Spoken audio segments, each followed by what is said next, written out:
சட்டம் ஒழுங்கை காப்பாற்றி இரவு பகலும் கண்துஞ்சாது காவல் பணியில் ஈடுபட்டு பொது அமைதியை பாதுகாக்கக்கூடிய காவலருக்கென தனி நாளை கொண்டாடுவதற்காக காவலரின் சேவைகளை போற்றி பாராட்டிட முதலாக 1859 மெட்ராஸ் மாவட்ட காவல் சட்டத்தை நிறைவேற்றி நவீன மற்றும் அமைப்பு ரீதியான காவலத்தை தோற்றுவிக்கப்பட்ட செப்டம்பர் 6ஆம் நாள். இனி ஆண்டுதோறும் காவலர் நாள் அது செப்டம்பர் 6ஆம் நாள் கொண்டாடப்படும்.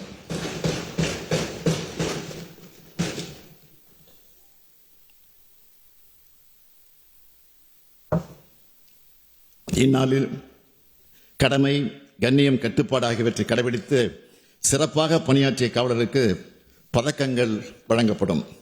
ஒவ்வொரு மாவட்ட காவல்துறையின் சிறப்புகளை சொல்லக்கூடிய வகையில் அனைத்து மாவட்டங்களிலும் காவல்துறை சார்பில் கண்காட்சிகள் நடத்துதல், குருதி குடை. அது வைத்தி ஒரு பிளாட் வாங்கணுமா இல்ல ஒரு பிளாட் வாங்கணுமான்னு ஒரே கன்ஃபியூஷன். ஒரு ரியல் எஸ்டேட் எக்ஸ்பர்ட் கிட்ட பேசு. எப்படி? பாஸ்வாலா பி தி பாஸ். முகாம்கள் நடத்துதல் உள்ளிட்ட பல்வேறு நிகழ்வுகள் அன்று நடைபெறும் என்பதை நான் தெரிவித்துக் கொள்கிறேன். மாண்புமிகு பேரவைத் தலைவர் அவர்களே, தமிழ்நாடு என்பது குற்றங்கள் நடக்காத மாநிலம், போதைப் பொருள் இல்லாத நடமாட்டம் இல்லாத மாநிலம், பாலியல் குற்றம் இல்லாத மாநிலம் என்ற நிலையை நாம் எட்டணும். எங்கேயும் யாராலையும் குற்றம் நடக்கக்கூடாது. மீறி நடந்தால் உடனடியாக குற்றவாளிகள் கைது செய்யப்படணும். சட்டத்தின் முன்னாடி நிறுத்தப்பட்டு உடனடியாக தண்டனை பெற்று தரப்படணும். இந்த உறுதிமொழியை நான் மட்டும் எடுத்தால் போதாது, காவல்துறையோட உயரதிகாரி எடுத்தால் மட்டும் போதாது, ஒவ்வொரு காவலரும் எடுக்கணும்.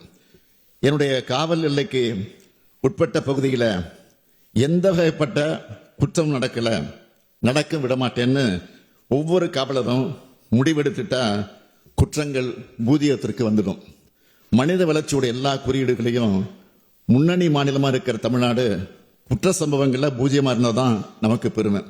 எனவே இதில் பூஜ்ஜியம் வாங்க ஒவ்வொரு காவலரும் 100 விழுக்காடு அர்ப்பணிப்போட பணியாற்றணும்.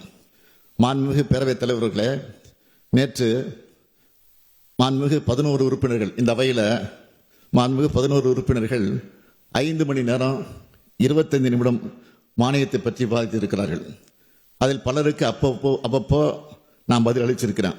விடுபட்ட சில பதில்களை சொல்ல வேண்டும் என்றால், மாண்புமிகு உறுப்பினர் திரு OS மணியன் அவர்கள் நாகை மாவட்டம் திருமருகல் தீயணைப்பு நிலையத்திற்கு சொந்த கட்டிடம் கேட்டிருந்தார். அது நிச்சயம் கட்டித்தரப்படும் என்று தெரிவித்துக் கொள்கிறேன். அதேபோல் மாண்புமிகு உறுப்பினர் வேல்முருகன் அவர்கள் காவலர்களுக்கு வருடாந்திர மருத்துவ சோதனைக்கு அங்கீகரிக்கப்பட்ட மருத்துவமனைகளில் அனுமதி அளிக்க வேண்டும் என்று கோரிக்கை விடுத்தார். இந்த கோரிக்கை நிச்சயம் பரிசீலிக்கப்பட்டு அனைத்து அங்கீகரிக்கப்பட்ட மருத்துவமனைகளிலும் காவலர்கள் ஆண்டுதோறும் மருத்துவ பரிசோதனை செய்து கொள்ள உறுதி செய்யப்படும். அதேபோல் மாண்புமிகு உறுப்பினர் பேராசிரியர் ஜவஹர்லால் அவர்கள் காவல் நிலையங்களில் CCTV கேமராக்கள் அவசியம் அமைக்கப்பட வேண்டும் என்றும் உடற்கூறாய்வு சான்றிதழ் உடனடியாக கிடைக்க ஏற்பாடு செய்ய வேண்டும் என்றும் கோரிக்கை விடுத்தார். காவல் நிலையங்களை பொறுத்த வரைக்கும் பெரும்பாலான இடங்களில் CCTV கேமராக்கள் பொருத்தப்பட்டு வருகிறது. CCTV காட்சிகள் அனைத்தும் காவல் நிலையங்களில் இருப்பது நிச்சயமாக உறுதி செய்யப்படும். உடற்கூறாய்வு சான்றிதழை பொறுத்த வரைக்கும் உடனுக்குடன் வழங்கப்படுகின்றன.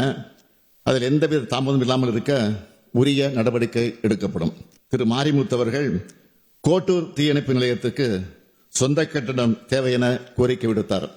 அவரது கோரிக்கை ஏற்கப்படுகிறது. கோட்டூர் தீயணைப்பு நிலையத்திற்கு சொந்த கட்டடம் கட்டப்படும். மாண்புமிகு உறுப்பினர் நாகை மாலி அவர்கள் காவல் ஆணைய பரிந்துரைகளை உடனடியாக செயல்படுத்த வேண்டும் என்று கோரிக்கை வைத்தார். ஓய்வற்ற உச்சநீதிமன்றத்தினுடைய நீதியரசர் உயர்நீதிமன்றத்தினுடைய நீதியரசர் CT செல்வம் அவர்கள் தலைமையிலான 5வது காவல் ஆணையம் 934 பரிந்துரைகளை வழங்கியிருக்கிறது. அதில் 86 பரிந்துரைகள் ஏற்கனவே நடைமுறைப்படுத்தப்பட்டு விட்டன. மேலும் 274 பரிந்துரைகள் நடைமுறைப்படுத்தப்படுவதற்கான பல்வேறு கட்ட நடவடிக்கைகள் எடுக்கப்பட்டு வருவதோடு மற்றவை அரசின் பரிசீலனையில் உள்ளது என்பதையும் நான் தெரிவித்துக் கொள்கிறேன்.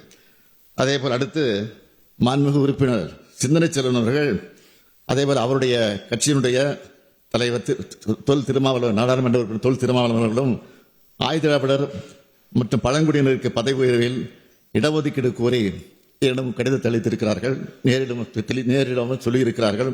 அந்த அடிப்படையில் ஒரு அறிவிப்பை வெளியிட விரும்புகிறேன்.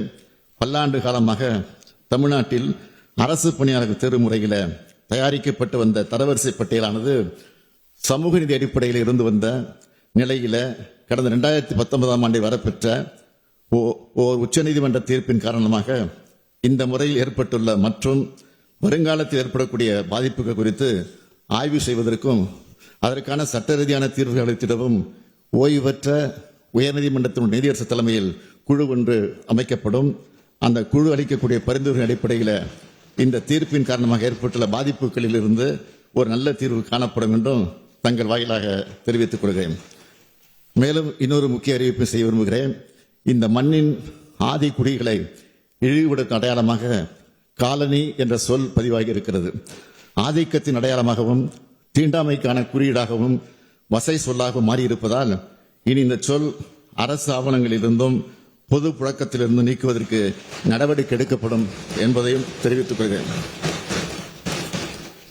மாண்புமிகு உறுப்பினர் வானதி சீனிவாசன் அவர்கள் பேசுகிற போது குறிப்பிட்டார்கள், வெளிநாட்டு தொழிலாளர்கள் பணிபுரியக்கூடிய இடங்களில் கண்காணிப்பு தேவை என்று பேசியிருக்கிறார்கள்.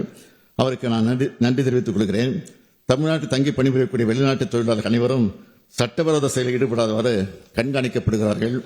அதேபோல மாண்புமிகு உறுப்பினர் கோகா மணி அவர்கள் கேட்டுக்கொண்டபடி அவருடைய தொகுதியில தருமபுரி காவல் உட்கோட்டம் மதிகோன்பாளையம் காவல் வட்டத்தில் அமைந்துள்ள புலி கிராமத்தில் புதிய காவல் நிலையம் 2,83,00,000 ரூபாய் மதிப்பீட்டில் அமைக்கப்படும் என்பதை தெரிவித்துக் கொள்கிறேன். மாண்புமிகு எதிர்க்கட்சித் தலைவர் அவர்கள் பல்வேறு சம்பவங்கள் குறித்து இங்கே பேசியிருக்கிறார். அவர் பேசிய அத்தனை விவகாரங்களிலும் உடனடியாக நடவடிக்கை மேற்கொள்ளப்பட்டிருக்கிறது. இனியும் நடவடிக்கை எடுக்கப்படும், உரிய நடவடிக்கையை விரைவாக எடுக்கப்படும் என்ற உறுதி இந்த நேரத்தை தெரிவித்துக் கொண்டு, இந்த அரசை பொறுத்த வரைக்கும் எந்தவித அழுத்தங்களுக்கும் உள்ளாகாமல் காவல்துறை சுதந்திரமாக செயல்பட்டு சட்டம் ஒழுங்கை பராமரிப்பதிலும் நீதியை நிலைநாட்டுவதிலும் சிறப்பாக செயல்பட்டு வருகிறது என்பதை நான் அழுத்தம் தெரிவித்துக் கொள்கிறேன். மாண்புமிகு பேரவைத் தலைவர் அவர்களே, இந்த ஆண்டு உள்துறை சார்பில் 102 அறிவிப்புகள் வெளியிடப்படுகிறது. காலத்தின் அருமை கருதி சிலவற்றை இப்பொழுது நான் அறிவிக்க விரும்புகிறேன். மீதமுள்ள அறிவிப்புகளை நான் படித்ததாக கருதி அவை குறிப்பில் சேர்த்திடுமாறு கேட்டுக்கொள்கிறேன். புதிய காவல் நிலையங்கள் கோயம்புத்தூர் மாவட்டம் நீலாம்பூர், சிவகங்கை மாவட்டம் கீழடி, திருநெல்வேலி மாவட்டம் மேலச்சேவல், திருப்பூர் மாவட்டம் பொங்கலூர், கள்ளக்குறிச்சி மாவட்டம் களமருதூர், நாமக்கல் மாவட்டம் கொக்கராயன்பேட்டை, திருவண்ணாமலையில அண்ணாமலையார் கோயில் காவல் நிலையம், குமரி மாவட்டம் குழித்துறையில இருப்பு பாதை காவல் நிலையம், சென்னை ஓமந்தூர் மருத்துவமனை வளாகத்தில் புற